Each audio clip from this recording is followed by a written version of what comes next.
تو کیا ہماری پارٹی کو یہ حق نہیں تھا پرامن احتجاج کرنے کا؟ اب تو اگر ثابت ہو گیا نا کہ یہ قانون توڑ کے مجھے وہاں سے اغوا کیا گیا اور جس طرح مجھے ذلیل کیا گیا، تو کیا ایک ملک کی سب سے بڑی پارٹی کے سربراہ کو جب اس طرح اسے کیا جائے تو کیا اس کی پارٹی کو حق نہیں تھا پرامن احتجاج کرنے کا؟ اور یہ میں پھر واضح کر دوں، آئین ہمیں کہیں جگہ پہ روکتا نہیں ہے پرامن احتجاج سے، کہ جی کنٹونمنٹ میں احتجاج ہو یا جہاں بھی ہو، ہم کہیں بھی احتجاج کر سکتے ہیں۔ یہ ہمیں آئین ہمیں حق دیتا ہے، ہمیں توڑ پھوڑ کا حق نہیں دیتا، ہمیں جلانے کا حق نہیں دیتا، اور وہ سارے ہم سب اس کی مذمت کرتے ہیں۔ میں نے سپریم کورٹ میں جب مجھے بتایا چیف جسٹس صاحب نے، میں نے اس کی مذمت کی، اور انہوں نے وہ لکھا اپنے آرڈر کے اندر، اور میں نے کہا کہ 27 سال میں آج تک میں نے کبھی اپنی جماعت کو یہ نہیں کہا کہ کسی قسم کی انتشار کے اندر شامل ہو۔ میری سٹیٹمنٹس ہیں، جب ہمارے سے ظلم بھی ہوا 25 مئی کو، جب ہمارے اوپر جس طرح انہوں نے ہمارے ساتھ ظلم کیا کہ ہمیں بغیر کراؤڈ ہے ان کا ڈنڈے مار کے ٹھیک کرو، عورتوں کے اوپر، بچوں کے اوپر جو ہمارے نکلے ہوئے تھے پرامن احتجاج کے لیے، ان کے اوپر جو انہوں نے تشدد کیا، میں نے اگلے دن اسی دن رات کو ہوا، صبح کو میں نے اپنا دھرنا کینسل کر دیا، اور میری اس تقریر سن لیں، میں نے ادھر کہا کہ میں انتشار نہیں چاہتا۔ 26 نومبر کو 4 لاکھ لوگ جمع ہوئے پنڈی کے اندر، اور وہ سارے تھا کہ ہم نے پرامن ایک مارچ کرنی ہے وہاں سے اسلام آباد۔ وہاں جنہوں نے 30,000 پولیس جمع کر لی، تو مجھے پھر پتا تھا کہ انہوں نے ہمارے ساتھ وہی جو 25 مئی میں انہوں نے اس باری پھر وہی کرنا ہے، اور مجھے خوف تھا کہ اتنی زیادہ پبلک ہے اور وہاں خون خرابہ ہوگا۔ میں نے کینسل کر دیا، میں نے اسلام آباد کی مارچ 26 نومبر کو کینسل کی، اور اس کے بعد یہاں 8 مارچ کو جب ہم پرامن ہماری الیکشن کی ریلی نکلنے شروع ہوئی، انہوں نے اس کے اوپر جب حملہ کیا، پھر وہ میں نے ریلی کینسل کی، میری تقریر ہے۔ تو میں نے تو ہمیشہ پرامن احتجاج کی بات کی ہے 27 سالوں سے، تو وہ سامنے آ گیا۔ سپریم کورٹ کی ججمنٹ بھی ہے کہ مجھے تو جب پہلی دفعہ پتہ چلا میں نے تب کہا، مذمت کی، اور اس کے علاوہ اب یہ جو ہمارے لوگوں کا احتجاج ہے، اس کو غداری کہہ دیا گیا ہے کہ ملک سے غداری ہوئی ہے۔ اب میرا سوال یہ ہے کہ غداری کس نے کی؟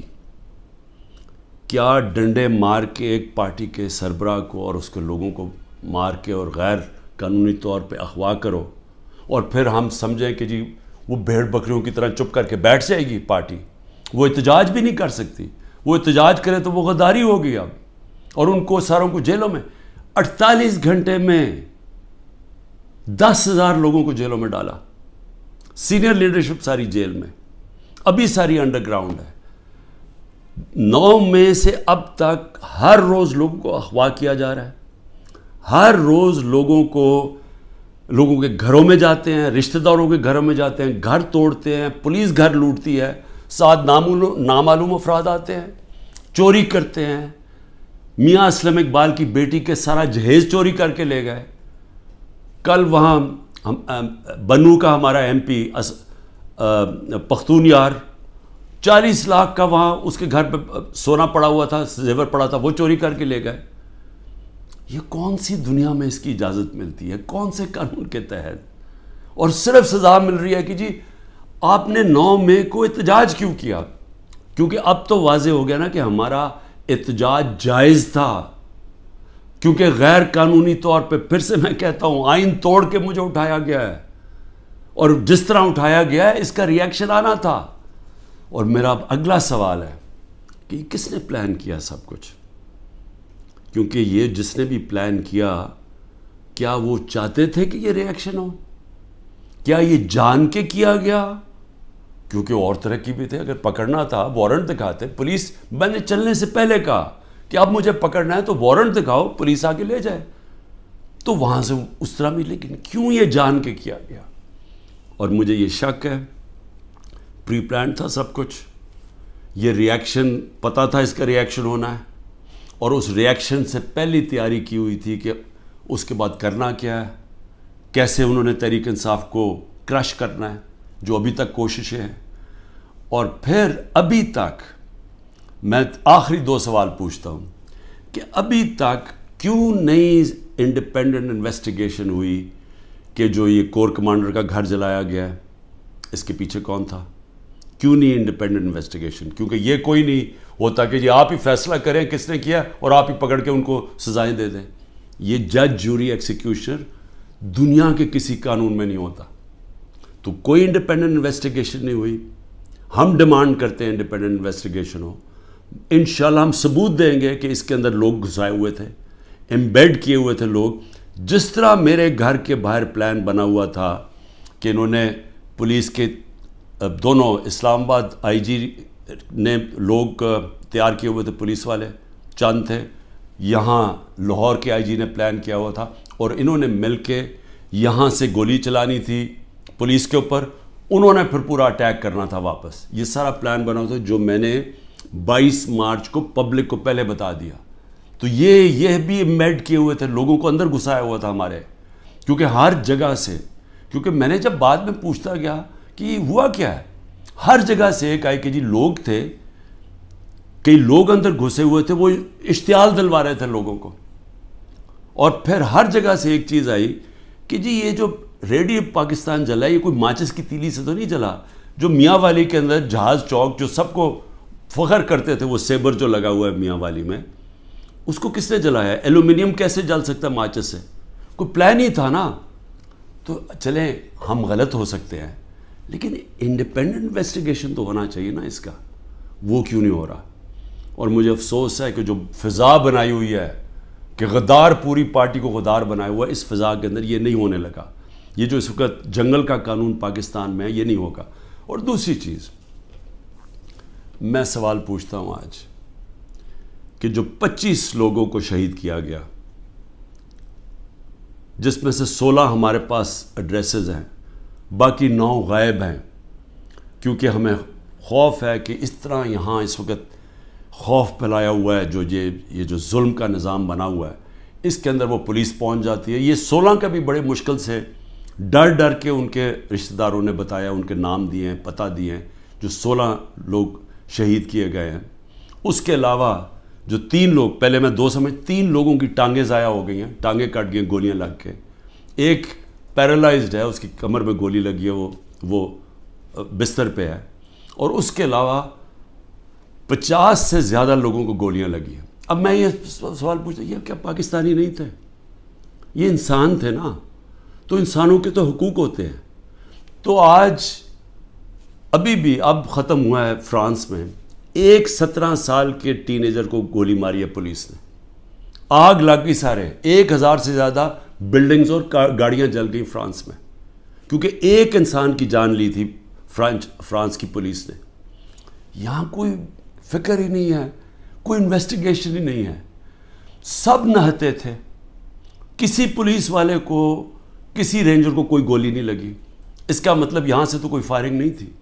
تو کیا پہلے ایک غیر قانونی اور آئینی غیر آئینی چیز کی جاتی ہے جس کا ریئیکشن ہوتا ہے؟ پرامن احتجاج ہمارا آئین ہمیں حق دیتا ہے.